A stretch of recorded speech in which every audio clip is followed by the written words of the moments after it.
Hare Krishna Guru Maharaj, please accept my humble obeisances और glory Shri Prabhupada. सभी भक्तों को मेरा सादर प्रणाम है।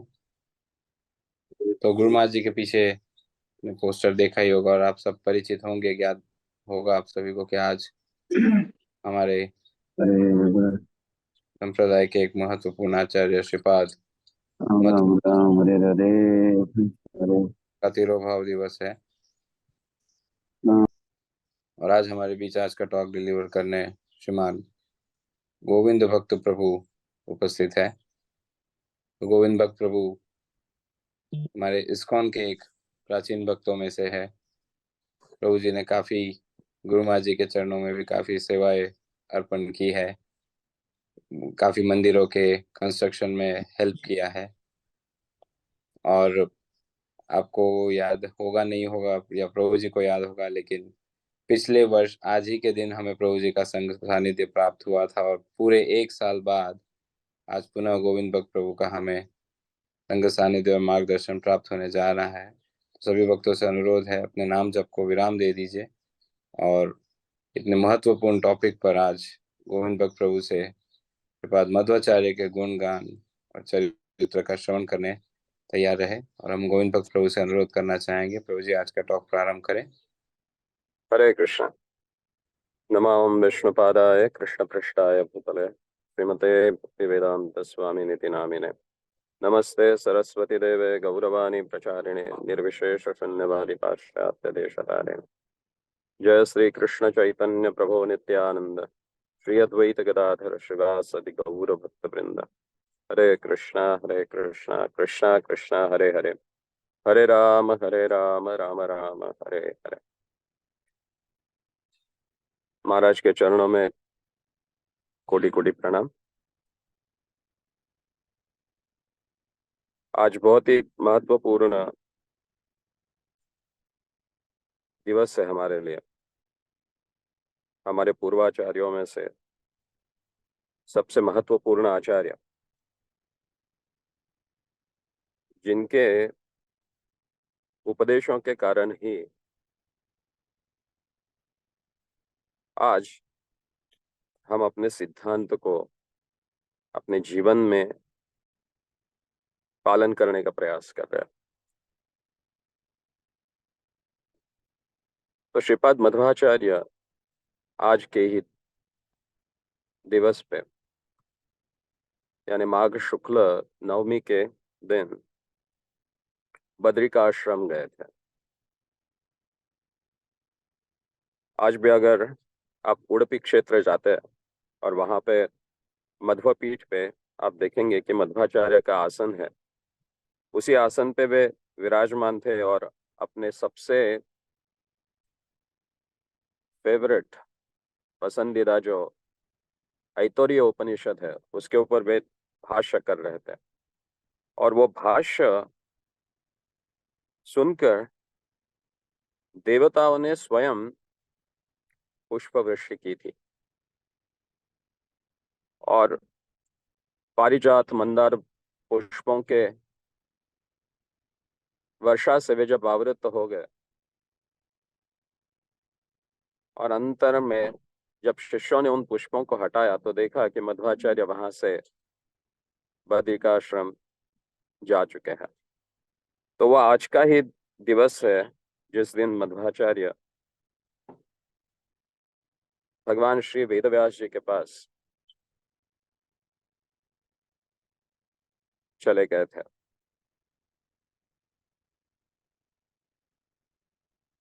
श्री मध्व स्तुति में एक श्लोक आता है जहां पे उनकी स्तुति में कहा गया है कि प्रथमो हनुमंतश्च द्वितीयो भीम कर्मो वृकोदरः तृतीयो पूर्ण प्रज्ञस्तु भगवत कार्य प्रवर्तकः। पवमान सूक्तों में वर्णन किया गया है कि वे साक्षात मुख्य प्राण है और वही मुख्य प्राण भगवत कार्य प्रवर्तन के लिए, भगवत कार्य का प्रचार करने के लिए तीन रूपों में आते हैं। प्रथमस्तु हनुमंतः, पहला उनका रूप जो है वह है हनुमान। और प्रभु रामचंद्र के अष्टोत्तर शतम में से प्रभु रामचंद्र जी का एक नाम है सदा हनुमद आश्रितः। इसके दो अर्थ होते हैं। एक तो वो कि श्री हनुमान जी जिनके आश्रित है, सदैव जिनके आश्रित है, और दूसरा अर्थ यह है कि भगवान श्री राम जिनके सदैव आश्रित है वे हनुमान, सदा हनुमद आश्रितः। क्योंकि भगवत कार्य, विशेष करके जब भगवान त्रेता युग में आए थे, तो उनके कार्य को संपन्नता या पूर्णता देने के लिए ही श्री हनुमान जी ने अपने सारे कार्य, अपनी सारी लीलाएं की। और जैसे भगवान कहते हैं कि वे जब भी धर्म को ग्लानि होती है और अधर्म बढ़ जाता है तो वे उस धर्म की ग्लानि को मिटाने आते हैं, समाप्त करने आते हैं। तो उस विशेष करके द्वापर युग में जब धर्म को ग्लानि आई थी, तो अधर्मियों का नाश करने का जो कार्य था वो भीम कर्म वृकोदराय ने, भीमसेन जी ने किया था। और वैसे ही जब कलयुग में धर्म को जब ग्लानि आई, विशेष करके मायावाद प्रचार के, तो उस समय वही मुख्य प्राण पूर्ण प्रज्ञ नाम से अवतरित हुए। आज मैं उनके बाल्य लीला या फिर अन्य कथाओं के व्यतिरिक्त उन्होंने जो हमें उपदेश किया है उसके ऊपर विशेष करके बोलना चाहूंगा। क्योंकि कई बार तो हमने उनकी लीलाओं को स्मरण किया है, लेकिन विशेष करके आज हम उन्होंने जो हमें सिद्धांत दिया उस सिद्धांत के बारे में हम चर्चा करते हैं। श्रीपाद मध्वाचार्य, उन्होंने 9 सिद्धांतों का प्रचार किया, जिसका वर्णन आता है हरि परतरः सत्यम जगत तत्व भेदो, जीवगणः हरेर अणुचरः, तस्य उच्च नीच भावः,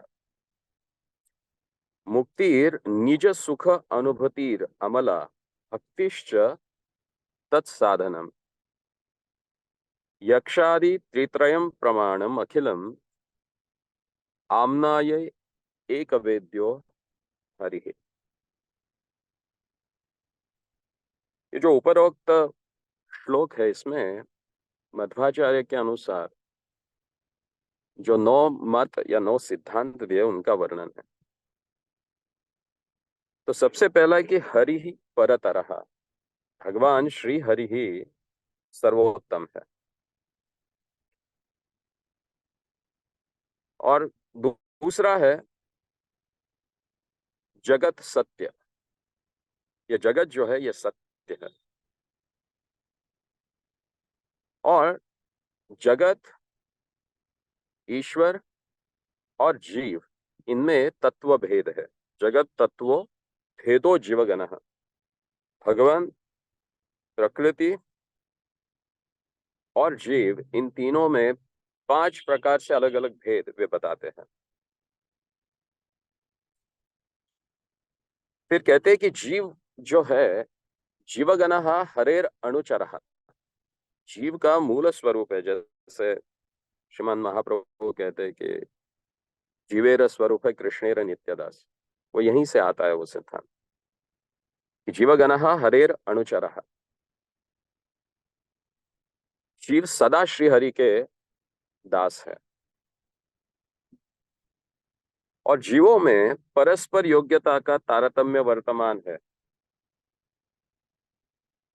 यानी स्वरूपगत, जैसे नित्य सिद्ध, नित्य बद्ध। और फिर आगे बताते हैं कि मुक्ति की व्याख्या क्या है। मुक्तिर निज सुखानुभूति ही, मुक्ति यानी क्या है, तो निज सुख की अनुभूति है। और उस मुक्ति को प्राप्त करने का साधन क्या है, भक्तिश्च तत् साधनम, तो उसका भक्ति को मुक्ति को प्राप्त करने का साधन अगर है तो वो है भक्ति। और हम देखते हैं कि श्रीपाद बलदेव विद्याभूषण ठाकुर ने अपने प्रमेय रत्नावली में भी वे कहते हैं कि श्री मध्व प्राह विष्णु परतरम अखिल आम्नाय वेद्यम च विश्वम सत्यम भेदश्च जीवान हरिचरण जुषास्तर तारतम्य तेषाम मोक्षम विष्णु अग्निलाभम तद अमल भजनम तस्य हेतुम प्रमाणम प्रत्यक्षादित्रय प्रमाणम इति उपदिशति हरिः कृष्ण चैतन्य चंद्रम। वे कहते हैं कि श्री मध्व कहते हैं विष्णु ही परम तत्व है, श्री विष्णु ही अखिल वेदों के द्वारा जानने योग्य है, जगत सत्य है, जीव विष्णु से भिन्न है, सभी जीव श्री हरि के चरणों के सेवक है, जीवों में बद्ध और मुक्त के भेद से तारतम्य वर्तमान है, विष्णु के चरण कमलों की प्राप्ति ही जीवों की मुक्ति है और जीवों की मुक्ति का एकमात्र उपाय विष्णु का शुद्ध भजन है। प्रत्यक्ष, अनुमान और वेद ये तीन प्रमाण है। और श्रीपाद मध्वाचार्य ने कहे हुए इन्हीं 9 प्रमेयों का ही प्रचार और उपदेश श्री चैतन्य चंद्र श्रीमान महाप्रभु ने हमें किया है। और इसी से स्पष्ट होता है कि भगवान चैतन्य महाप्रभु ने श्रीमन मध्व आमनाय यानी गुरु परंपरा का ही स्वीकार किया है और इसलिए हमारे संप्रदाय को हम मध्व गौड़ीय संप्रदाय कहते हैं या ब्रह्म मध्व गौड़ीय संप्रदाय से हम जानते हैं। जैसे श्रीमद् भागवतम ये ब्रह्म सूत्र के ऊपर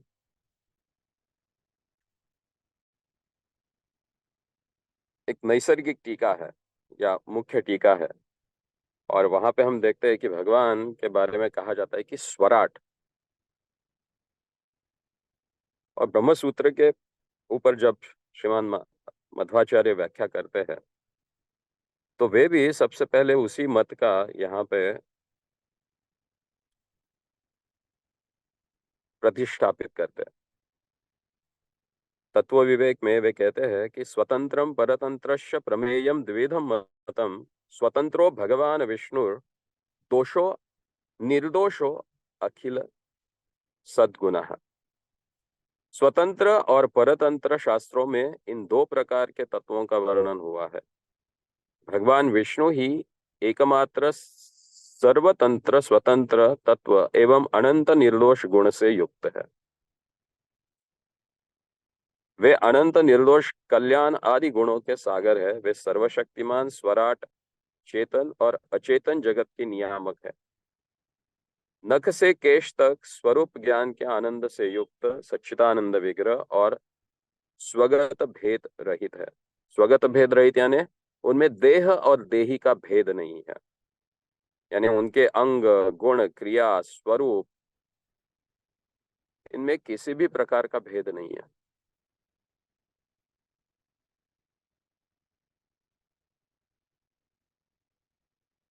फिर आगे कहा है कि सर्वात्र अखिल सत्शक्ति स्वतंत्रो शेष दर्शनाः नित्या तादृशो औचित्य अंतेष्टो न रमापति। यानी भगवान सर्व देश में काल में वे निखिल विशुद्ध शक्ति से युक्त शक्तिमद विग्रह स्वराट सर्वज्ञ सर्वविलक्षण चेतन अचेतन जगत के नियामक रमापति ही हमारे इष्ट देव है। कई लोग फिर भगवान के अलग अलग अवतारों में भी भेद मानते हैं, तो वे कहते हैं कि ऐसा भेद मानने वाला व्यक्ति केवल नरकगामी है। भगवान किसी भी रूप में आए, किसी भी स्थान पे प्रकट हुए, वे सदैव सर्वशक्तिमान है और उसे हमें उसी रूप में ही स्वीकारना चाहिए, क्योंकि उनमें काल देश और गुणों के कारण भेद नहीं होता। जैसे कि मायावाद लोग कहते हैं कि वही निर्विकार ब्रह्म जब इस जगत में साकार रूप रहता है तो माया से आवृत्त हो जाता है और वो गुणों के अधीन हो जाता है। तो उसी का खंडन वे यहाँ पे करते हैं। वे कहते हैं कि सर्वज्ञ ईश्वरतमा सच सर्वशक्ति ही पूर्णा व्यवसायात्मक चलित सुख वीर्य सारः यस्याज्ञया अहिताम अखि इंदिराया समेतम ब्रह्मेशम पूर्वकमिदम न तु कास्य चेशम। कि भगवान सर्वनियामक है और वे अपनी इच्छा से ही सृष्टि संहार आदि लीलाएं करते हैं और वे बंध और मोक्ष से परे है।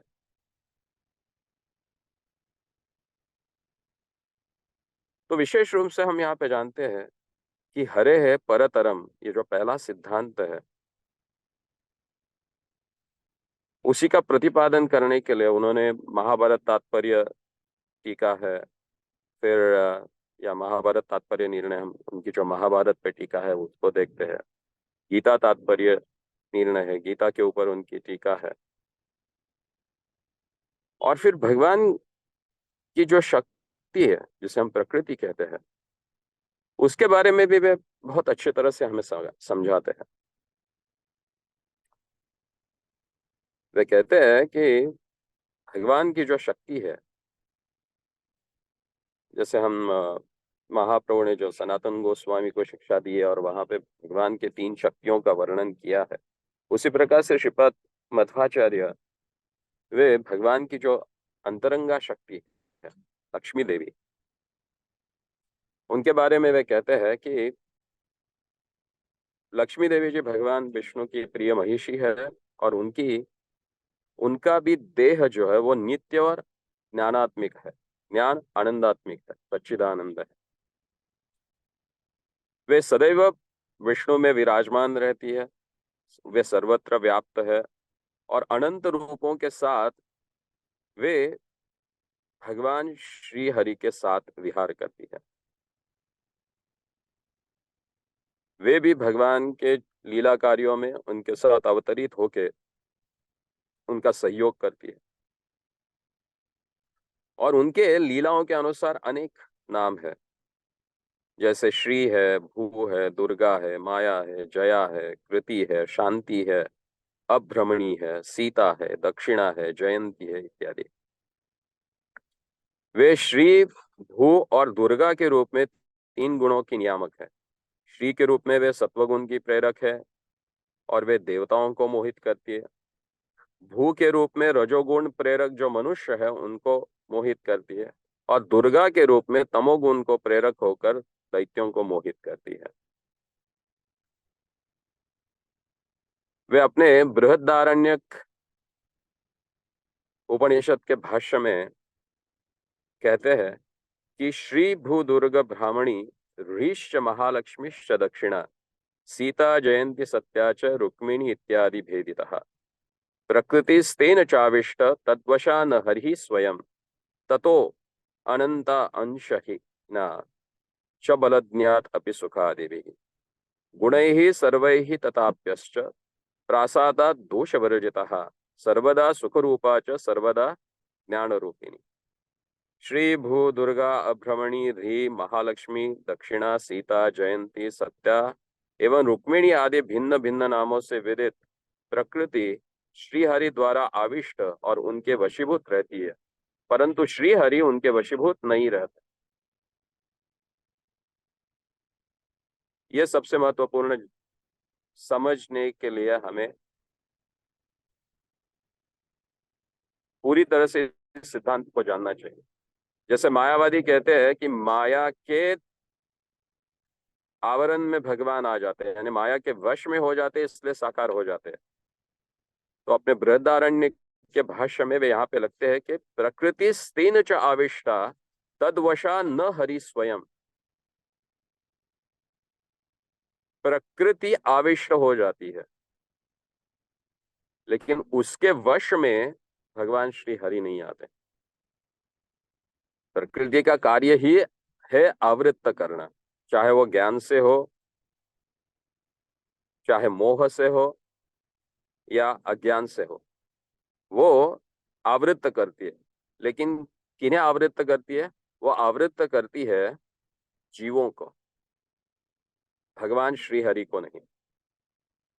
तस्यास्तु त्रीणि रूपाणि सत्वं नाम रजस्तमः सृष्टिकाले विभिज्यन्ते सत्वं श्री सद्गुण प्रभः रजो रंजन कर्तृत्वाद् अद्भुता सा सृष्टिकरी यतः यदा वेशादियं पृथ्वीर्भूमिर् इत्येव कथ्यते जीवानाम् अग्नपना दुर्गा इत्येव कीर्तिताः एताभिः स्त्रीसृचिभिर्जीवाः सर्वे बद्धा अमुक्तिगाः सर्वान् वदन्ति सर्वाश्च तथापि तु विशेषतः श्रीर्देवबन्दिकारीणां भूदैत्यानां तथा परा एताभ्याम् अन्य परम चैव विष्णु ज्ञात्वा विमुच्यते। तो वे यहाँ पे बताते कि जैसे पहले हमने कहा कि वो किस प्रकार से अलग अलग रूपों में अलग अलग प्रकार के देवता जीव, जो कि देवता है, मनुष्य है और मनुष्येतर जो निम्न जीव योनियां है, वे कैसे उनके अलग अलग रूपों से प्रभावित होती है। श्री से देवताएं, भू से मनुष्य और दुर्गा से प्रकृति के अन्य जो निम्नतर जीवात्मा है वे आवृत्त हो जाते हैं।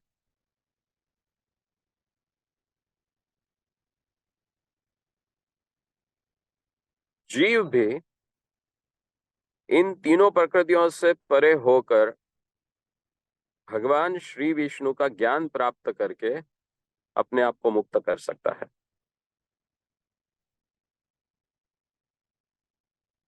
प्रकृति वे क्या है? भगवान के अधीन है। जैसे कि भगवान कहते हैं कि मयाध्यक्षेण प्रकृति ही सुयते च चराचर, कि उनकी अध्यक्षता में ही प्रकृति कार्य करती है। तो ये सिद्धांत तो हो गया उनके प्रकृति के बारे में। फिर ये जो जगत है इसके बारे में वे कहते हैं कि सत्य है। मायावादी वे प्रचार करते हैं कि जगत मिथ्या है। वे फिर अलग अलग प्रकार के उदाहरण देते हैं उसके लिए, जैसे कि सर्प और रज्जु का। जब अंधेरा होता है तो हम किसी रस्सी को सर्प समझ लेते हैं, वैसे ही वे कहते हैं ये सृष्टि है, ये असत है, ये वास्तवता में नहीं है। लेकिन श्रीमान मध्वाचार्य कहते हैं कि भगवान विष्णु कल्प के आरंभ अनादि नित्य जड़ प्रकृति का उपादान बनाकर सत्व रजतम इन तीनों गुणों द्वारा महतत्व, अहंकार और पंचभूतों से क्रमशः ब्रह्मांड और उनके भीतर 14 लोक, समुद्र, मेरु मंदर आदि पर्वत, गंगा यमुना आदि नदियां, शिला, वनस्पति, औषधि, धान्य, फल, पुष्प, नवरत्न, सुवर्ण, लोह आदि सब वस्तुओं की सृष्टि बनाते हैं। ये सब कार्य रूप में अनित्य है किंतु कारण रूप में नित्य है। यह हमें जानना है, यह सबसे महत्वपूर्ण है। यहीं पे ही हम मायावादियों को उनके तत्व से, उनके सिद्धांत से हरा सकते हैं। और भगवत गीता में भी भगवान कहते हैं कि ये ब्रह्मांड और ये 14 भुवन है, ये बार बार आने वाले हैं। ये अनित्य है लेकिन असत नहीं है। अल्पकालीन होने के कारण अनित्य है, क्षण मात्रवर्ती है, लेकिन वे असत नहीं है।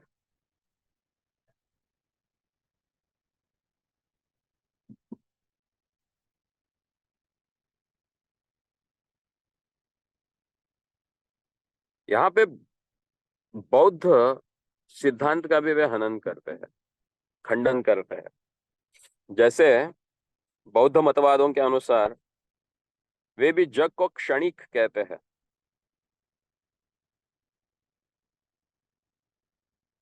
लेकिन ये क्षण मात्रवर्ती जो है,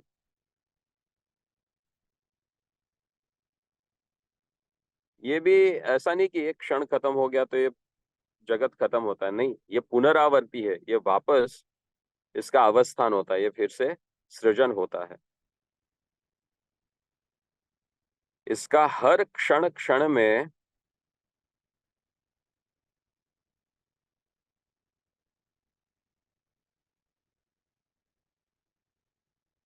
नाश होते जाता है, संहार होते जाता है, और वह हर क्षण क्षण में बनते जाता है। यानी जैसे भगवान नित्य नूतन नवायमान है, उनकी लीलाएं भी उसी प्रकार से है, तो सृष्टि भी एक उनकी लीला है। तो वे कैसे असत हो सकती है?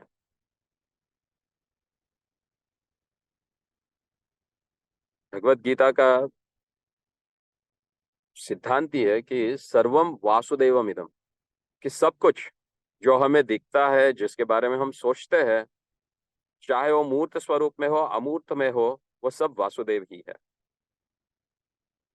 और भगवान और उनकी सृष्टि, इनको समझना इसलिए अत्यंत आवश्यक है। ये भगवान की होने के पश्चात भी भगवान से भिन्न भी है और अभिन्न भी है। तो ये भिन्न कैसी है, उसके बारे में 5 प्रकार से वे उदाहरण देते हैं, या 5 प्रकार से उसको समझाने का प्रयास करते हैं। तो सबसे पहले वे बताते हैं कि जीव और ईश्वर, ये दोनों में भेद है, क्योंकि भगवान की 3 शक्तियां हैं, एक अंतरंगा, एक बहिरंगा और एक मध्य और तटस्था, जैसे हम कहते हैं। तो जीव तटस्थ शक्ति में आता है, वो भगवान से भिन्न है। फिर जीव और जीवों में भी भिन्नता है, उनके कर्मों के अनुसार हर जीव में भिन्नता है। सब या सारे जीव एक जैसे नहीं है। और जैसे कि रूप गोस्वामी पाद हमें भक्ति रसामृत सिंधु में बताते हैं कि 5 रसों से भी मुक्त जीवात्माओं में भी भेद हो जाता है। कोई शांत रस में है, कोई साक्य में है, कोई दास्य में है, कोई वात्सल्य में है, कोई माधुर्य में है। तो जीवों जीवों में भी भेद है उनके कर्मों के कारण, जैसे नित्यबद्ध, नित्य सिद्ध, उसी प्रकार से। फिर जड़ और जड़ में भी फर्क है। वो चेतना के विकास के अनुसार है। जैसे स्थावर है और जंगम है। स्थावर जड़ में हम देखते हैं कि पेड़ पौधे हैं, और जंगम में हम देखते हैं जैसे पत्थर है, फिर मृत्तिका है। तो इन जड़ जड़ में भी फर्क है। हालांकि वृक्ष को हम जड़ कहते हैं क्योंकि उठा हम उनको हिला नहीं सकते उठा के, लेकिन ऐसे उनको स्थावर कहते हैं। और जंगम जड़ में आता है जैसे पत्थर वगैरह, जिनको कोई जीव उठा के किसी दूसरी जगह पे रख सकता है, हम वैसे बड़े बड़े वृक्षों को नहीं रख सकते। तो चेतना के अनुसार भी उन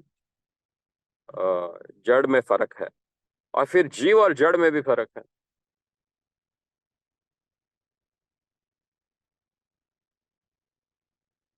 तो इन 5 प्रकार के नित्य भेदों का हम स्वीकार करते हैं, और मुक्त अवस्था में भी तारतम्य सर्वदा विराजमान रहता है। ये तारतम्य यानी भेद जो है, ये मुक्त अवस्था में भी, जैसे कि पहले हमने चर्चा की कि 5 अलग अलग रसों में मुक्त होने के पश्चात भी जीवों में फर्क रहता है। तो इसी के बारे में श्रीमान मध्वाचार्य अपने महाभारत तात्पर्य निर्णय ग्रंथ में कहते हैं कि जीवेशयोर भिदा चैव जीव भेदा परस्परम, जड़ेशयोर जड़ानाम च जड़ जीव विविधतता, पंचभेदो इमे नित्यः सर्वावस्थासु नित्यशा मुक्तानाश्च ह्रियन्ते तारतम्यं च सर्वदा।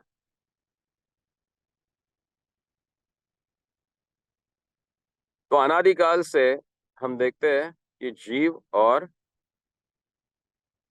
भगवान में भेद है। ममेवांशो जीवलोके जीवभूत सनातन, गॉड सेज इटर्नली, यानी शाश्वत रूप से जीव और भगवान में, ईश्वर में फर्क है, भेद है, उसे हमें समझना चाहिए।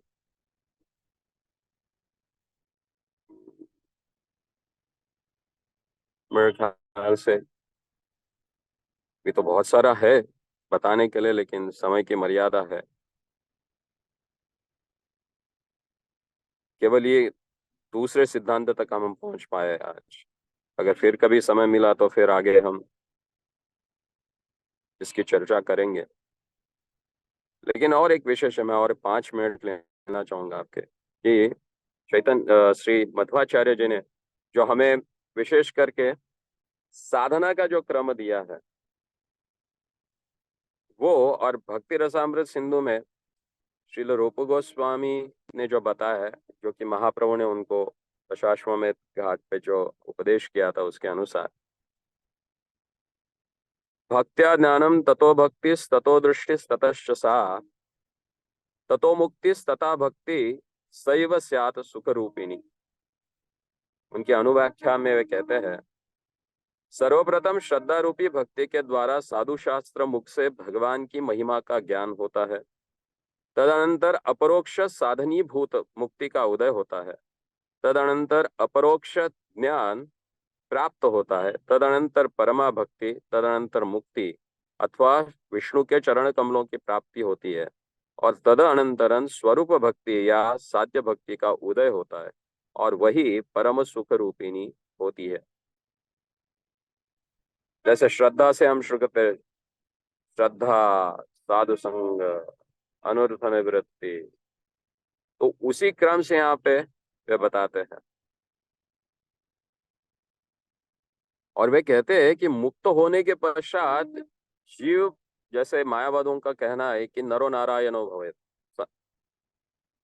दंड धारण मात्र है नरो नारायण भवेत्। वैराग्य की परिपूर्णता में जब व्यक्ति संन्यास ले लेता है तो वो नारायण बन जाता है, यानी मुक्तावस्था में जीव नारायण बन जाता है। तो वे कहते हैं कि नहीं। उनकी गीता तात्पर्य टीका जो है, जो भगवत गीता के द्वितीय अध्याय के 11वें श्लोक पे जब वो तात्पर्य देते हैं, तो वे कहते हैं वहां पे कि मुक्तो अपि तद्वशो नित्यम भूयो भक्ति समन्वितः साध्यानंद स्वरूप ही भक्ति नैवात्र साधनम। मुक्त पुरुष भी नित्य भगवान के अधीन रहते हैं और प्रचुर भक्ति युक्त होते हैं। मुक्त पुरुषों की भक्ति का नाम ही साध्य भक्ति है, और वह आनंद स्वरूपिणी है। वह साधन भक्ति नहीं है, वो साध्य भक्ति है। और उस साध्य भक्ति को प्राप्त करने का उपाय जो है, वो साधना के क्रम में उन्होंने दिया हुआ है कि श्रद्धा, श्रद्धा के बाद साधु और शास्त्र, साधु और शास्त्र से भगवान की महिमा का ज्ञान, उस ज्ञान के पश्चात फिर भक्ति का उदय, और उस भक्ति के पश्चात अपरोक्ष ज्ञान की प्राप्ति, और वही आपको परमा भक्ति या भगवान के चरण कमलों के पास पहुंचाती है। फिर वे वैष्णव की श्रेष्ठता के बारे में कहते हैं। उनका कृष्णा अमृत महार्णव करके ग्रंथ है, जहां पे वे बताते हैं कि सनाम सुकृति लोके कुलम ते नाभ्य अलंकृतम आधारा सर्वभूतानाम येन विष्णु प्रसादितः। कि वे लोग श्रेष्ठ है, कौन? वैष्णव, जिन्होंने भगवान विष्णु को इस संसार में प्रसन्न किया है। वे सुकृतिवान है, वे अपने कुल को अलंकृत करते हैं, और वे अखिल प्राणी स्वरूपों के आश्रय स्वरूप है, क्योंकि उन्होंने स्वयं भगवान श्री विष्णु के चरणों में आश्रय लिया है। फिर वे नाम के महात्म्य के बारे में बताते हैं कि कलौ कलिमल ध्वंसी सर्व पाप हरम हरि ये अर्चयंती नरा नित्यम तेपि वंद्या यथा हरि। नहीं, यहाँ पे वे भगवान के पूजा के बारे में बताते हैं। अर्चा विग्रहों की पूजा जो है, उसका महात्म्य यहाँ पे बताते हैं कि कलयुग में जो मनुष्य प्रतिदिन कलिकाल मल ध्वंस करने वाले सर्व पाप विनाशक श्रीहरि का अर्चन करते हैं, वे श्रीहरि के समान वंदनीय होते हैं। और भगवान श्रीहरि के विग्रहों की अर्चना करना ही हमारा कर्तव्य है। वे यहाँ पे बताते हैं कि समस्त लोकनाथस्य देवदेवस्य शारंगिनः साक्षात भगवतो विष्णु हो पूजनम जन्मना फलम। निखिल प्राणियों के नाथ देवों के देव साक्षात भगवान श्री विष्णु की आराधना करना ही मनुष्य जन्म ग्रहण करने का यथार्थ फल है। और फिर वे नाम महात्म्य के बारे में हमें समझाते हैं कि नामनो अस्ति यावति शक्ति पाप निर्हरणे हरे तावत कर्तुम न शक्नोति पातकम पातकी जनः। वे ब्रह्मांड पुराण में या ब्रह्म वैवर्त पुराण में भी ये श्लोक आता है, वहीं से उन्होंने ये उद्धृत किया है, जहां पे भगवान स्वयं ब्रह्मा जी को बता रहे हैं कि हे ब्रह्मा, श्री हरि के नाम के आभास मात्र में जीवों के पापों का हरण करने की जितनी शक्ति है उतनी तो पातकी लोगों में पातक करने की भी नहीं। और सबसे महत्वपूर्ण वे कहते हैं, ये श्लोक हमें अच्छी तरह से याद रहना चाहिए, स्मृति में रहना चाहिए। वे कहते हैं यहाँ पे तीन चीजों के बारे में कि हृदि रूपम मुखे नाम, उदरे नैवेद्यम हरे है, पादोदकश्च निर्माल्यम मस्तके यस्य सो अच्युतः। किस व्यक्ति का पतन नहीं होता है उसके बारे में वे यहाँ कहते हैं कि वो व्यक्ति कभी पतित नहीं होता जिसके हृदय में भगवान का रूप है, मुख में भगवान का नाम है, और उदर में भगवान का नैवेद्यम यानी भगवान को अर्पण किया हुआ नैवेद्य जो है वो जिसके उदर में है, और पादोदक और निर्माल्य भगवान का चरणामृत और निर्माल्य जिसने मस्तक पे धारण किया है, वो व्यक्ति का कभी भी पतन नहीं होता। क्यों? क्योंकि वो स्वयं सो अच्युता, वो भगवान जैसा ही हो जाता है शुद्ध। भगवान जैसे विशुद्ध सत्व है वैसे ही उनका रूप जिसके हृदय में बैठा हुआ है, जो हृदय में भगवान के रूप को धारण कर लेता है, मुख में नित्य नाम को धारण कर लेता है, और उदर में भगवान का नैवेद्य भगवान का प्रसाद ग्रहण कर लेता है, और मस्तक पे सदैव भगवान को अर्पित निर्माल्य धारण कर लेता है, वो व्यक्ति भगवान के समान ही शुद्ध बन जाता है। तो उसका कैसे, जो अच्युत जैसा बन जाता है, उसका पतन कैसे संभव है? और वे फिर कहते हैं कि जिसके मुख में और जिसके जिह्वा के अग्र में भगवान का नाम सदैव रहता है, वो व्यक्ति स्वयं ही तीर्थ के समान हो जाता है।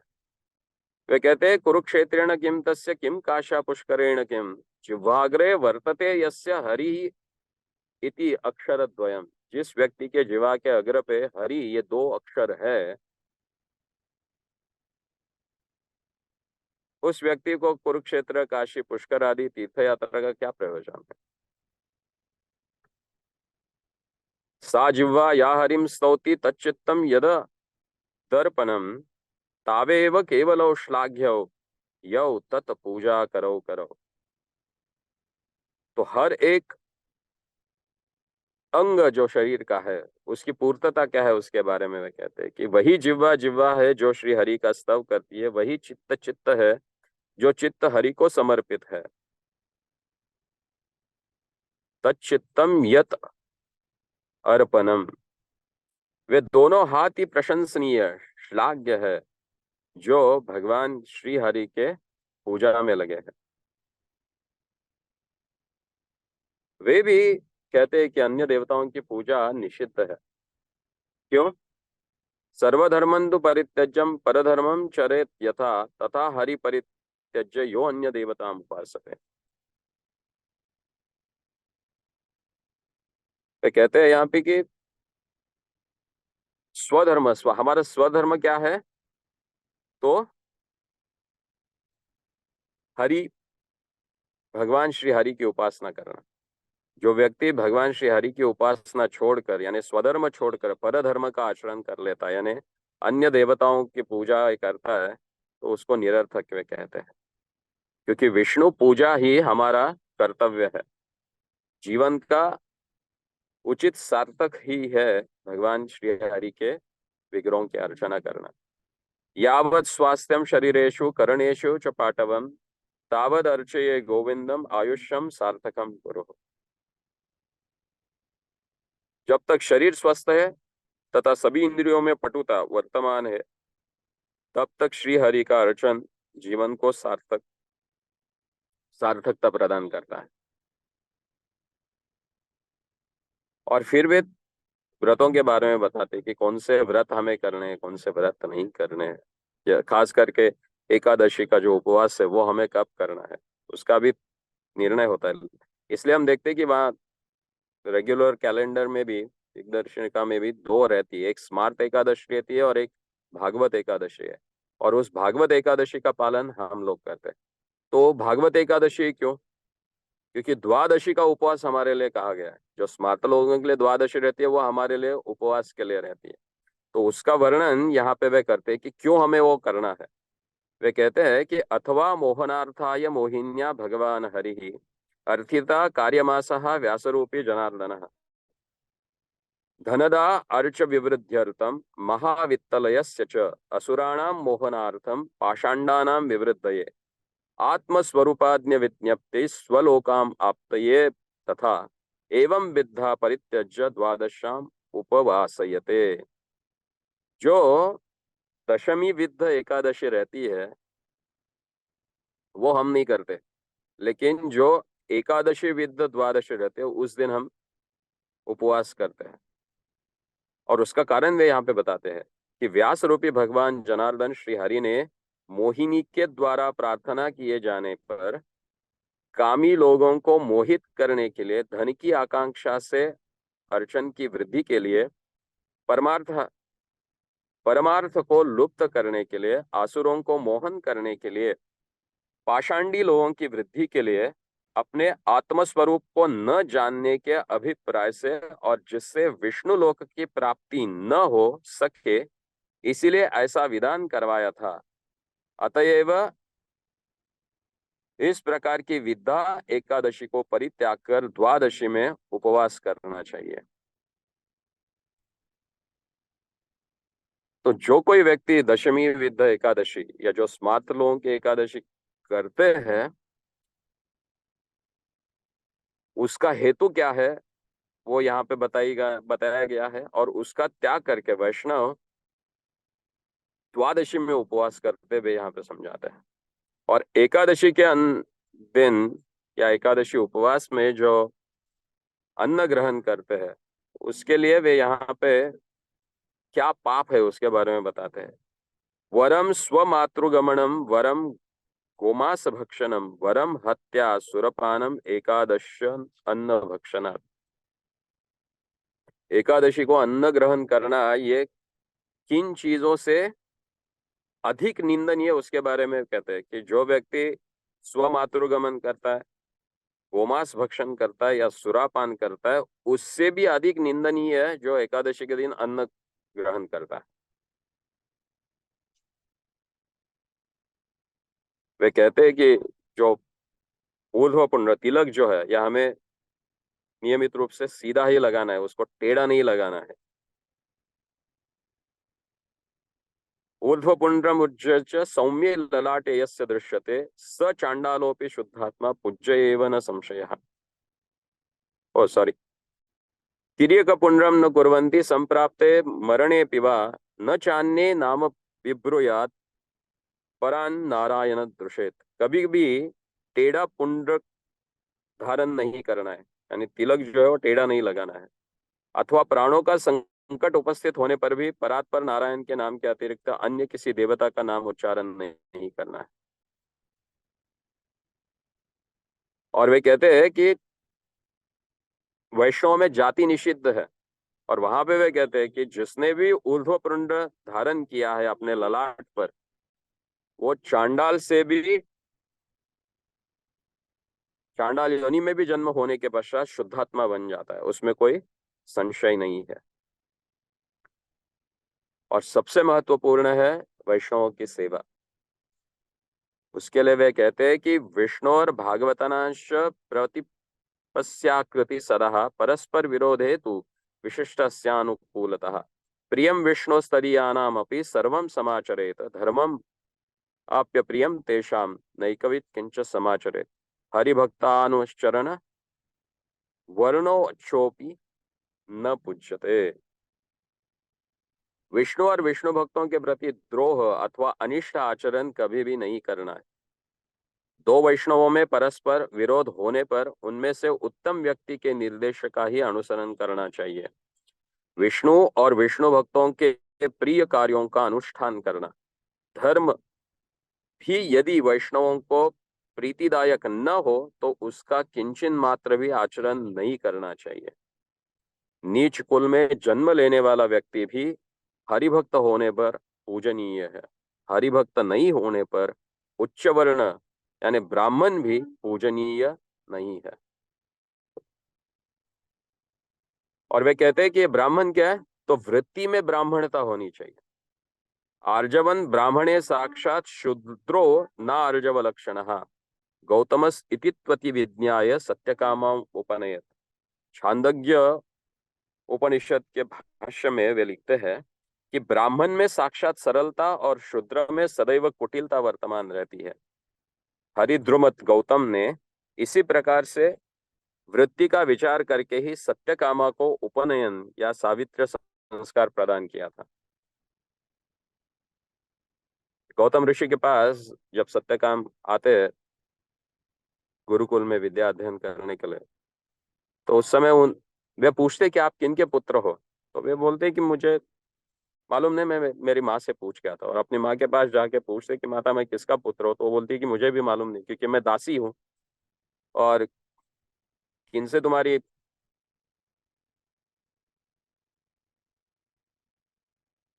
कौन आपके पिता है इसके बारे में मैं खुद ही मुझे संदेह है, तो मुझे मालूम नहीं। तो वे वैसे ही आके अपने गुरु को बताते हैं, गौतम ऋषि को, कि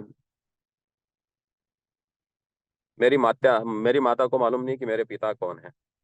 तो उनकी वो जो सरलता है, उनका जो आर्जव है, वो देख के ही गौतम ऋषि उन्हें उपनयन संस्कार करवाते हैं और वेदों का अध्ययन उनसे करवाते हैं। तो श्रीपाद मध्वाचार्य के वैष्णवों के लिए विशेष करके ये आचरणीय कुछ उपदेश है। अगर इन उपदेशों को हम अपने जीवन में अपनाते हैं तो निश्चित रूप से हमारे पूर्वाचार्यों को हम प्रसन्न करके उनकी कृपा से हम भक्ति में आगे बढ़ सकते हैं। तो आपका ज्यादा समय न लेते हुए मैं यहाँ पे वाणी को विश्राम देता हूँ। और आगे कभी अगर हमें समय मिले तो बाकी के जो उनके सिद्धांत है, उन सिद्धांतों के ऊपर हम चर्चा करेंगे। क्योंकि अगर हम मध्व संप्रदाय में है तो हमें जो मध्वाचार्य ने दिए हुए द्वैतवाद के जो सिद्धांत है उन्हें भी जानना चाहिए। क्योंकि जितनी भक्ति में अगर हमें पुष्टि करनी है तो उतने अपने पूर्वाचार्यों ने दिए हुए सिद्धांतों को समझना और उनको अपने जीवन में स्वीकार करना, ये अत्यावश्यक है। हरे कृष्ण। श्रीपाद मध्वाचार्य की जय। श्रीमन चैतन्य महाप्रभु की जय। किसी को कोई प्रश्न है क्या? किसी ने हाथ दिखाया यहाँ पे? हरे कृष्णा प्रभु जी, दंडवत प्रणाम। मेरा कोई हाँ क्वेश्चन है जी। ये क्वेश्चन था, जैसे अभी आपने बताया कि जैसे शिव जी हैं और अन्य देवी देवता हैं, उनकी शरण में हमको नहीं जाना चाहिए, तो ये दो भेद है। फिर बोलते हैं कि शिव जी को वो करना भी नहीं चाहिए, उपहास भी नहीं करना चाहिए। ये दोनों भेद क्यों है? फिर जैसे उनकी पूजा करनी चाहिए, नहीं करना चाहिए, या फिर जैसे मंदिर गए हैं तो उनका जैसे प्रसाद बट रहा तो हम प्रसाद भी नहीं लेते हैं। अब फिर दो बातें बोलते हैं कि उनमें भेद नहीं करना चाहिए, ऐसा क्यों? शिव जी क्या देवता है या वैष्णव है? वैष्णव है वो। हाँ, तो आप उनको किस भावना से पूज रहे हो? उनको वैष्णव करके पूज रहे हो या भगवान से भिन्न एक देवता है जो आपकी कामनाओं को पूरा करने वाले, उस भाव से बचते हो? नहीं, वैष्णव समझ के मैं हाँ, यानी तो कि फिर अगर आप किसी मनुष्य देह में रहने वाले व्यक्ति को सर पे तिलक देकर उसका महाप्रसाद लेने की इच्छा करते हो, तो वैष्णवानाम यथा शंभु है, तो उनका प्रसाद लेने में क्या हर्ज है आपको? जी जी हमारी गलती ये है कि हम सिद्धांत को समझते नहीं है। जी आपने देवताओं में शिव जी की गणना की, भगवान यहाँ पे देवताओं के बारे में बताते रहे, भक्तों के बारे में नहीं बता रहे। यहाँ तो भक्तों के बारे में इतना ही बताया कि चांडाल कुल में भी अगर कोई जन्म लेता है और माथे पे ऊर्ध्व पुंड्रक धारण करके भगवान को शरणागत होता है तो वो भगवान जैसा पूज्य हो जाता है। और यहाँ तो वैष्णवानाम यथा शंभु शिव जी की बात हो रही जी। तो प्रभु है जी ना। जैसे, जी जी प्रभु, जैसे दुर्गा जी को भी तो बोलते हैं कि परम वैष्णवी है, तो क्या वो भी वैष्णवी है फिर? बिल्कुल, भगवान ने उनको नियामक कार्य दिए हैं, भगवान ने उनको वो कार्य, वो वे कार्य कर रहे हैं। अगर उनको प्रसन्न करना है तो उनसे हमें प्रार्थना करनी है कि हमें वो दो जो आपको प्रिय है। आपने वृंदावन में हरिवल्लभ जी का विग्रह देखा है, राधा वल्लभ जी का? मैं आपसे प्रश्न पूछ रहा हूँ। जी जी प्रभु जी, म्यूट हो गई थी, सॉरी। हाँ देखा है प्रभु जी। हाँ, तो वो विग्रह है, वो विग्रह हमें बताता है कि हमें मांगना क्या चाहिए देवताओं से भी। वे भगवान राधा वल्लभ जो है वे शिव जी के द्वारा उपासित विग्रह है। जब उस ब्राह्मण ने शिव जी को पूछा, शिव जी की वो पहले उपासना करता था और शिव जी को जब प्रसन्न हुए तो उन्होंने बोला कि आपको क्या चाहिए। तो उस ब्राह्मण ने मांगा कि आपके लिए जो प्रिय है वो मुझे दे दो, तो उन्होंने शिव जी को दे दिया। आपको सही में गणेश जी को या दुर्गा माँ को प्रसन्न करना है तो उनको बोलिए कि भाई हमें वो दीजिए जो आपको प्रिय है, और उनको वही प्रिय है जो हम सबको प्रिय है, वो है भगवान के चरण, जी भगवान की सेवा, भगवान का आदेश, वही उनको प्रिय है। प्रभु जी, थैंक यू प्रभु जी, हरे कृष्णा, दंडवत प्रणाम। हरे कृष्ण। और किसी का कोई प्रश्न? कृष और सीता समर्पण माता जी। हरे कृष्ण प्रभु जी, आपके श्री चरणों में दंडवत प्रणाम, सभी वैष्णव भक्तों के श्री चरणों में दंडवत प्रणाम। प्रभु जी, मेरा ये क्वेश्चन था, जैसे अभी मित्र बिंदा माता जी ने पूछी कि हमें अन्य देवताओं की पूजा नहीं करना चाहिए, तो हमें ये बार बार ये बताया भी जाता है और हम पढ़े भी है और आपने भी बताया सब कि प्रथम वैष्णव यानी शंकर जी है और वैष्णव माता जी है। तो क्या इनकी पूजा क्या हम कर सकते हैं? क्या इनको हम अपने राधा कृष्ण के मंदिर में इनको रख सकते हैं? और दूसरा क्वेश्चन ये है प्रभु जी कि जैसे हम मंगल आरती में कभी कभी किसी कारणवश लेट हो जाते हैं, तो मंगल आरती हम 5:30 के बाद करते हैं, तो क्या ये उचित है या अनुचित है प्रभु जी? हरे कृष्णा, कृपया अरे करिए, बताइए। ये सारे प्रश्न आप अपने काउंसलर को पूछ सकते हैं। वो जी आपको जी अच्छी तरह से जानते हैं, तो उसी प्रकार से वो आपको मार्गदर्शन कर सकते हैं। मैं इन जनरल बता देता हूँ कि गृहस्थ आश्रम में आप लोग हैं तो हर एक के अपने अपने प्रायोरिटीज रहते हैं जीवन के। सुबह बच्चों को जल्दी जाना है, आप बच्चों को छोड़ के भगवान का ध्यान करोगे, वो उसमें भी ध्यान लगेगा और बच्चों का हो कुछ तो कर पाओगे ठीक तरह से। अपनी अपनी जो जीवन की प्रायोरिटीज है उनको ध्यान देना है आपको। गृहस्थ आश्रम में तो गृहस्थ आश्रम के अनुचित जो आवश्यक है वो उस समय के अनुसार कर लीजिए। मंदिर में जो है वो मंदिर में जो गृहस्थ रहते हैं उनके लिए नियम अलग ही है, उनको मंदिर में ही सारा कुछ उनका होता है। तो उसके लिए मार्गदर्शन आपके काउंसलर आपके स्थिति के अनुसार आपको कर सकते हैं। और रही देवी देवताओं को भगवान के राधा कृष्ण के पास रखना, हमारे संप्रदाय में तो हम बाकी महाप्रभु जो भी आप भगवान के विग्रह जैसे कृष्ण बलराम हो, जगन्नाथ बलदेव सुभद्रा जी हो, या फिर जुगल जोड़ी हो, उनको ही अपने ऑल्टर में रखते हैं। और आचार्य ने भी वही किया, तो उसी का हमें अनुगत्य करना चाहिए। अन्य देवी देवताओं को राधा कृष्ण के साथ किस भाव से रखेगा आप, यही समझ में नहीं आता, क्योंकि हमारा भाव अलग है, सेवा की विधि अलग है। घर को मंदिर बनाए तो मंदिर किस तरह से देखना चाहिए, तो अपनी परंपरा को हमें अपने जीवन में रखना चाहिए। कौशल्या प्रिया माता जी। हरे कृष्ण प्रभु जी, दंडवत प्रणाम। प्रणाम प्रभु माता। जी, I can understand Hindi or English little. I didn't understand what you said about Ekadasi. Ekadasi and Dwadasi mixed, it will come, you said. I can't Oh, understand that. correctly. Do you understand English properly? I can understand you. Okay. See, there are two Ekadashis as given in the calendars, you know. So one is that they follow is Ekadashi, and second is our Bhagavat Ekadashi, the Smart Ekadashi and Bhagavat Ekadashi. So generally, we follow Upavasa on Dwadashi as per the calendar. Hmm. So generally, Dashami, when Dashami and Ekadashi is lapsed on same day, so that day Smartas, they follow the Ekadashi. And Vaishnava Ekadashi is when Ekadashi and Dwadashi are lapsed. So in the early morning before the sunrise, if we have a Ekadashi, even though the smart calendar shows it is a Dwadashi, we follow Vrata on that day.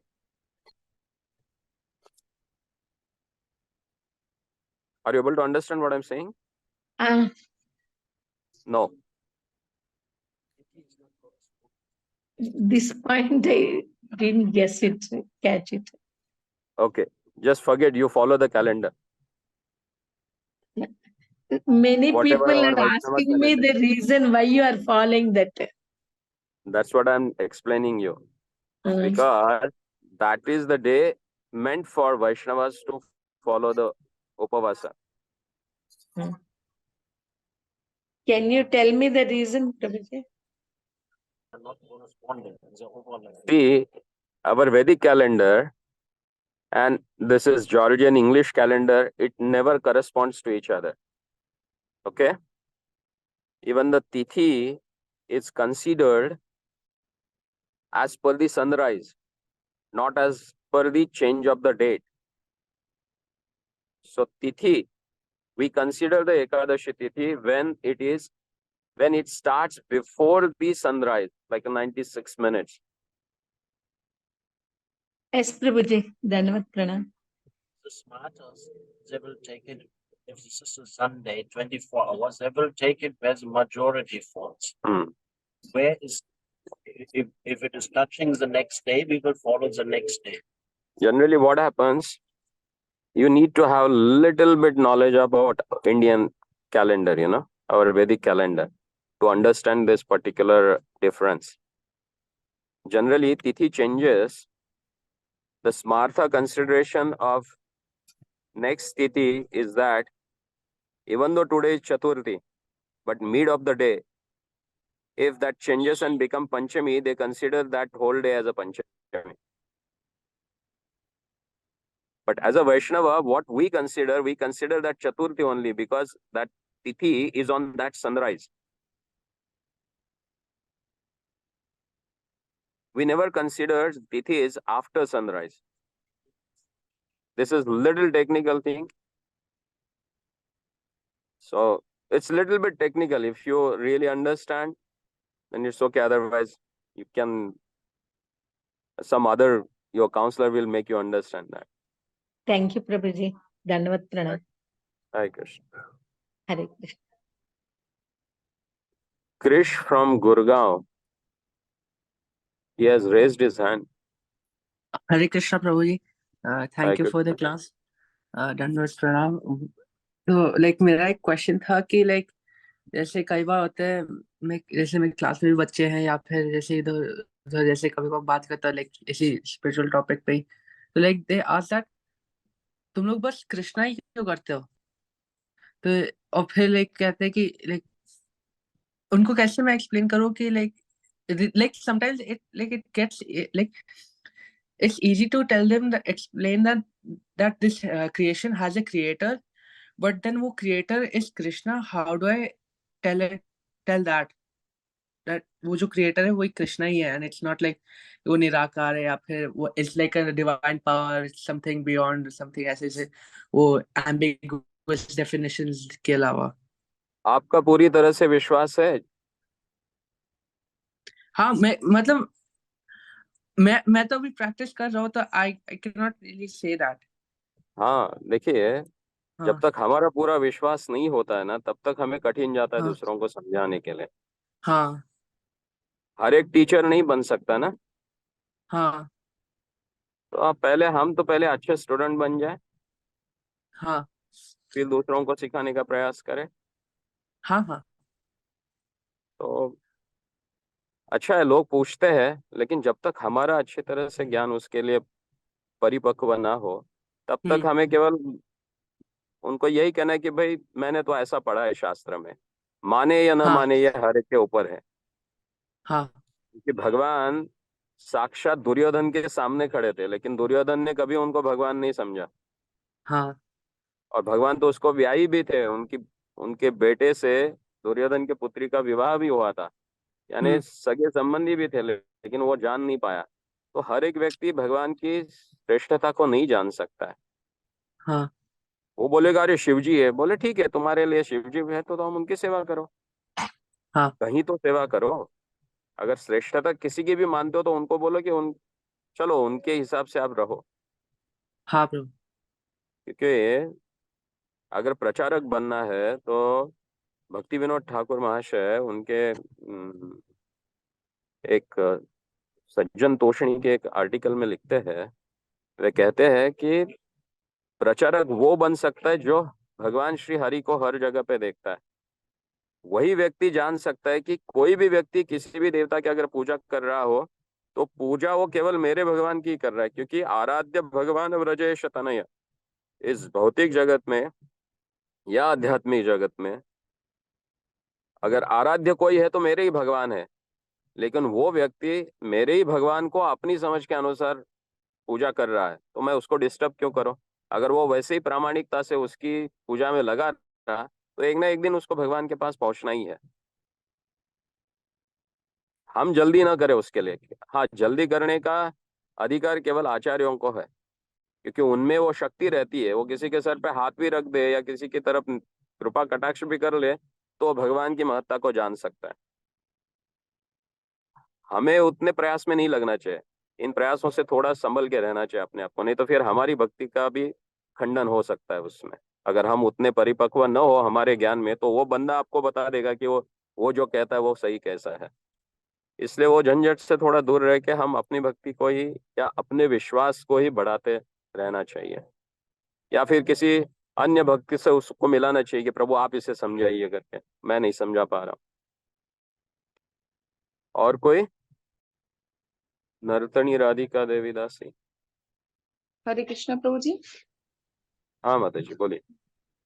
प्रभु जी मैं क्षमा चाहूंगी प्रभु जी, मैं आपका lecture नहीं सुन पाई थी लेकिन question पूछ रही हूँ। प्रभु जी मेरे साथ एक प्रॉब्लम ये है कि जो यहाँ पर लोकल अथॉरिटी है तो सेम टाइम में ही वहाँ की वो क्लास होती है और सेम टाइम में ही गुरु महाराज की क्लास होती है। तो मतलब ये चीज सॉल्व आउट नहीं हो रही है कि किस तरीके से हम सामंजस्य करें दोनों में, दोनों क्लासेस सुन पाए।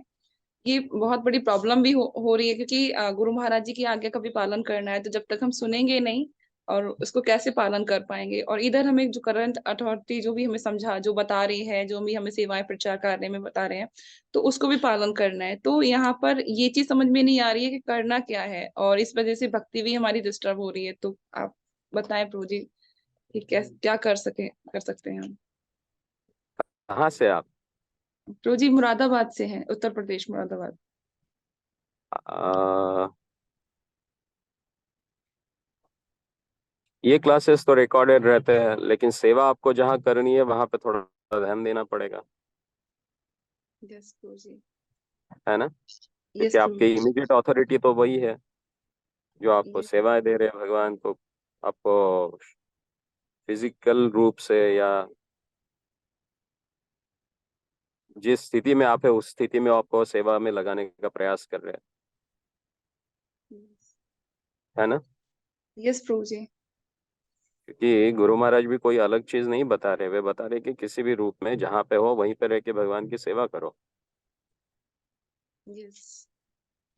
तो सेवा के लिए क्लैश नहीं होना चाहिए। अगर सेवा में क्लैश हो गया तो फिर चेतना खराब। और जैसे हमने आज चर्चा की कि किसी भी वैष्णव के प्रति अगर हम अपराध कर लेते हैं तो उससे भक्ति नष्ट हो जाती है। तो सेवा देने वाले भी वैष्णव ही है ना हमें। यस प्रभु जी। और फिर स्थल काल के अनुसार थोड़ा अपनी बुद्धि का भी प्रयोग करके हमें एडजस्ट करना चाहिए।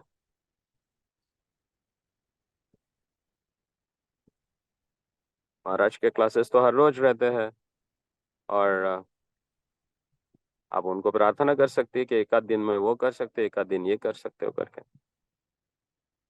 ओके प्रभु जी। रामोपासक प्रभु, रामोपासक। कोई प्रश्न हाँ है या ऐसी? हाँ बोलिए। यस प्रभु जी, एक प्रश्न है। जैसे आपने बोला ना कि प्रसाद के लिए जो वैष्णव समझ के देवी देवताओं का प्रसाद कोई दे रहा है तो ले सकते हैं, लेकिन क्या नहीं, होता है कि मैंने नहीं कहा प्रसाद ले सकते करके। अच्छा, एक क्वेश्चन पूछा, मतलब कि माता जी ने पूछा था। माता जी ने पूछे देवताओं की पूजा कर सकते हैं क्या करके। अच्छा प्रसाद ठीक के है। लिए अगर अगर वो भगवान को अर्पित है तो ही नैवेद्य, हमने कहा है भगवान को हाँ। भोग दिखाया हुआ। अच्छा ठीक है, तो मतलब उनका प्रसाद अगर ऐसे कोई दे रहा है और जैसे हम जा रहे हैं मंदिर के पास में, किसने प्रसाद दिया, दे दिया, मतलब देवताओं का प्रसाद दे दिया, तो प्रसाद उसे लेना उसका है ना, किस। हर बार ऐसा नहीं कि उसको खाना है। प्रसाद लेना है ना, उसको प्रणाम भी कर सकते हो। ओके। ओके प्रभु जी। ऐसा नहीं प्रणाम कि करने प्रसाद देना तो के। खाना ही है। आप उनको हाँ। प्रणाम करो, बोले अभी मैं जप कर रहा हूँ या कुछ तो कारण दे के प्रणाम करो, आदर करो उस प्रसाद का। राम शरण प्रभु। किसने प्रश्न पूछा अभी? या रामो साहब? रामोपासक। हरे हरे कृष्णा प्रभु, धन्यवाद प्रणाम। हाँ प्रभु बोलिए। प्रभु, मेरा प्रश्न ये था कि मैं पाकिस्तान से हूँ और यहाँ पर हाँ। शिव जी के मंदिर हैं। वहाँ पर प्रसाद जो होता है वो लहसुन प्याज वाला ज़्यादातर होता है हम्म। मंदिरों में, तो क्या हमें वो प्रसाद लेना चाहिए? मैंने अभी क्या कहा? प्रसाद लेना यानी केवल हाथ भी जोड़ सकते हो ना। अच्छा। हमारे लिए निषिद्ध जो है वो कैसे खाओगे आप? जी। और तो शिव क्या जी आपने? स्वयं भी नहीं खाते, वो शिव जी महावैष्णव है, वो थोड़ी प्याज लहसुन खाएंगे हाँ। और उसको प्रसाद थोड़ी बोलेंगे। वो तो अन्नदान कर रहे हैं, और अन्न खाना वैसे भी हमारे लिए वर्जित है। और मालूम नहीं किसने क्या पकाया हो। हाँ, वो लोगों की आस्था रखने के लिए हाथ जोड़ो और छोड़ दो, आगे निकल पड़ो। जबरदस्ती तो नहीं कर रहा है ना कोई आपको कि खाओ करके। विभूति राउत, यवतमाल। हरे कृष्णा प्रभु जी। प्रभु जी, जो हरे कृष्ण। निर्माल्य और ये बोले आपने, निर्माल्य को सर पे लगाना है। निर्माल्य का वो समझ में नहीं आया। वो तिलक तो लगाते हैं सर पे, लेकिन निर्माल्य और सर पे लगाने का आप बोले ना, वो क्या है? प्रभु चरणामृत लेने के बाद हाथ सर पे रखते हो। हाँ।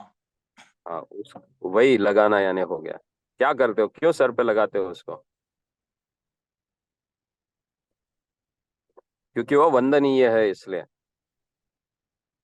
तो निर्माल्य यानी सब कुछ आ गया, भगवान को अर्पित फूल आ गए, भगवान को चढ़ाया हुआ जो भी वस्त्र वगैरह भी हो तो उसको माथे पे रखना चाहिए, माथे पे स्पर्श करना चाहिए, उसको कहा गया है।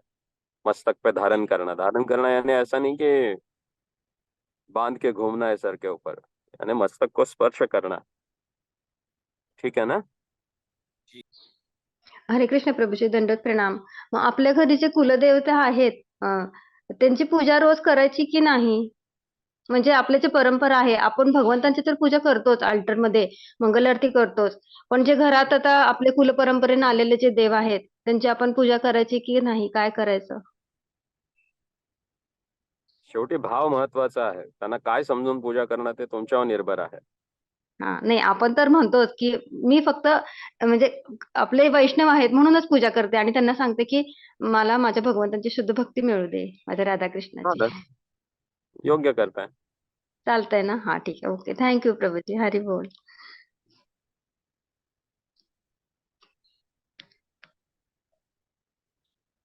प्रियांका गोयल माताजी.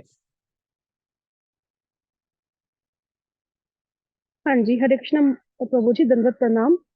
प्रभु जी, आज प्रणाम. जैसे मध्वाचार्य जी का देश प्रेजेंस डे है, तो हमने फास्टिंग रखनी है 12 नून तक, 12 बजे तक निर्जला।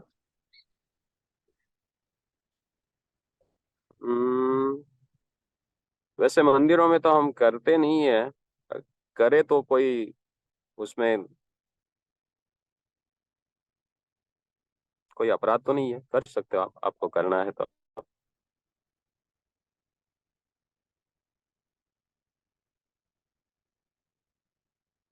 अनंत निताई प्रभु. हरे कृष्ण प्रभु जी, दंडवत प्रणाम। प्रणाम. प्रभु जी मेरा क्वेश्चन है कि घर के अल्टर पर बाल गोपाल की छोटी सी मूर्ति रख सकते हैं क्या? क्योंकि मंदिर में तो देखते हैं नहीं रहता है, लेकिन घर में रख सकते प्रभु हैं क्या? ये आज का विषय तो था नहीं ना, तो प्रश्न आज के विषय में बोलेंगे तो अच्छा रहेगा, क्योंकि ये सारी चीजें आपके काउंसलर्स जो है वो भी बता सकते हैं आपको। ठीक है प्रभु जी। क्योंकि मैं आपके पर्सनल भावनाओं को ठेस नहीं पहुंचाना चाहता, क्योंकि अगर आपके उनके प्रति आस्था हो गोपाल जी के प्रति और मैं बोलूँ ना, तो अच्छा नहीं लगेगा ना। तो आप जिस प्रकार से आपकी श्रद्धा से भाव से आप कर रहे हो, तो आपके काउंसलर जानते होंगे, आपको आपको बता पाएंगे। और वैसे भी हम गौर निताई और राधा कृष्ण के उपासक है। गोपाल जी तो हमारे उपास्य तो है, लेकिन किस भाव में हम उनकी सेवा करते हैं, हमारा भाव अलग है। गोपाल जी की सेवा अलग भाव से होती है, लड्डू गोपाल जी के। वो थोड़ा सा समझना चाहिए, वो थोड़ा डिटेल में जाके मैं बता पाऊंगा, ये जनरल प्लेटफॉर्म पे नहीं बता सकता मैं। ठीक है प्रभु जी। ठीक है ब्रो। आनंदमयी राधा माता जी।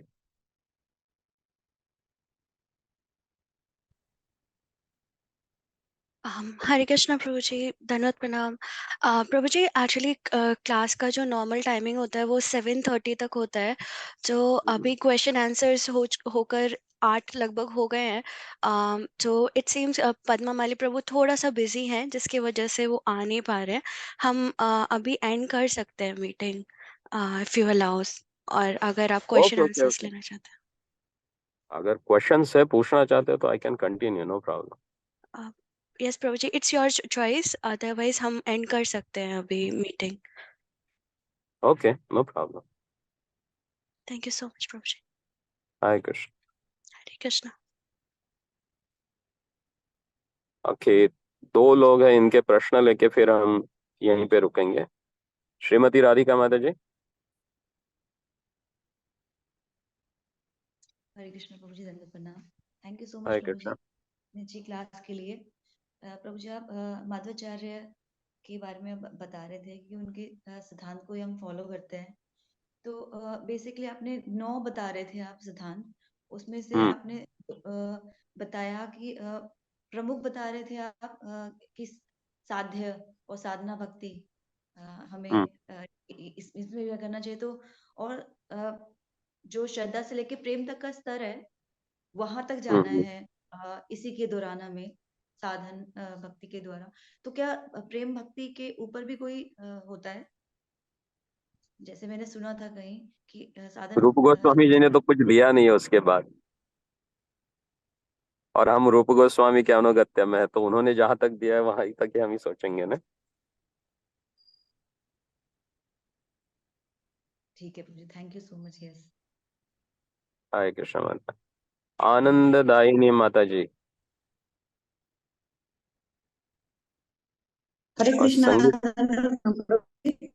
हाय कृष्ण। तर आपण सांगितलं की शिवजीची पूजा करू शकतो, शिवजीचा प्रसाद घेऊ शकतो, परंतु मी असं ऐकलं आहे की शिवजींच्या प्रसादावर फक्त त्यांच्या भक्तांचाच अधिकार आहे, असं मी ऐकलं आहे प्रभूजी. तुम्ही पूर्ण ऐकलं नाही वाटतं मी जे सांगितलं ते, भाषेचा प्रॉब्लेम होतो का? म्हणजे प्रसाद प्रसाद जे शिवजीचा प्रसाद आहे ना, आपली तो पूजेविषयी चर्चा झाली, मी प्रसादाविषयी काहीच नाही बोललेलो. असं का? तर मी हे ऐकलेलं आहे की प्रसाद आपण खाऊ शकतो का नाही, शिवजीचा? हे पहा, विषय बदलू नका आपण. मी पहिल्यांदा सांगितलं की शिवजींची उपासना, त्यांनी विचारलं होतं की शिवजी ठेवायचे की नाही, त्यांची पूजा करायची की नाही. पहिल्यांदा मी सांगितलं की शिवजी हे देवता नाही आहेत, ते वैष्णव म्हणून आपण त्यांना स्वीकारतो. जर वैष्णव म्हणून त्यांना वैष्णव पद्धतीनं काही अर्पण केलं असेल तर ते तुम्ही स्वीकारू शकता. आता बाहेरचे लोक काय अर्पण करतात त्याच्याविषयी आपल्याला लेणं देणं नाही ना. त्यामुळे तुम्ही प्रसाद कशाला म्हणता हे समजून घेणं सर्वात महत्वाचं आहे. म्हणजे त्यांना जो अर्पण केला प्रसाद आहे तो, त्यांना जे बेलपत्र ठेवून जे ते प्रसाद अर्पण करतात तो प्रसाद, जो मंदिरामध्ये गेल्याच्या नंतर तो प्रसाद वाटतात सर्वांना, तर तो प्रसाद घेऊ शकतो का आपण? आणि त्याच्यामध्ये लिहिलंय की शिवजींवर अर्पण केलेली गोष्ट ही केवळ भूतप्रेतांना द्यायची असते. त्यांचे जे अनुचर आहेत त्यांना. तुम्ही भूतप्रेत आहात का? नाही, तेच ऐकलं होतं मी की त्यांच्या भक्तावरच झालं. त्यांचा अधिकार मग आहे. त्याला तुम्ही त्याला तो वैष्णव प्रसाद म्हणता येईल का जो भूत प्रेतांसाठी आहे तो? हा नाही ना? तोच माझा प्रश्न होता की मी ऐकलं होतं की भूत प्रेतांचा त्यांचा भक्तांचा अधिकार आहे, त्याच्यामुळं हा प्रश्न तुम्हाला विचारला प्रभूजी. ठीक आहे, झालं क्लिअर? हा, हरे कृष्णा, दंडवत प्रणाम. हरे कृष्ण. संगीता माताजी. पद्ममाली प्रभु, बस करे अभी? हरे कृष्णा। बंद करे क्या प्रभु अभी? हाँ रुक हाँ जाए? प्लीज, यहाँ पर मेरा थोड़ा इंटरनेट कंजेशन था, मैं बार बार डिस्कनेक्ट हो रहा था। ठीक है प्रभु, तो धन्यवाद। Thank you so much Prabhu जी, और सभी भक्तों का भी आभार है जिन्होंने प्रश्न पूछे और जिनके प्रश्न हम अकोमोडेट नहीं कर पाए, उनसे क्षमा भी मांगना चाहते हैं। और हमारी परंपरागत पद्धति से हरे कृष्ण महामंत्र का उच्चारण करके हम गोविंद भक्त प्रभु का हम आभार व्यक्त करना चाहते हैं आज के इस सत्र के लिए। हरे कृष्ण कृष्ण कृष्ण हरे हरे, हरे राम राम राम हरे हरे। श्री हरिनाम प्रभु की जय। हरे कृष्ण महामंत्र की जय। श्रीपाद मध्वाचार्य तिरोभाव तिथि महोत्सव की जय। वैष्णव ठाकुर की जय। श्रील प्रभुपाद की जय। परम पूज्य श्री लोकनाथ स्वामी गुरु महाराज की जय। वांछा कल्पतरुभ्यश्च कृपा सिन्धुभ्य एव च पतितानां पावनेभ्यो वैष्णवेभ्यो नमो नमः। अनंत कोटि वैष्णववृंद की जय।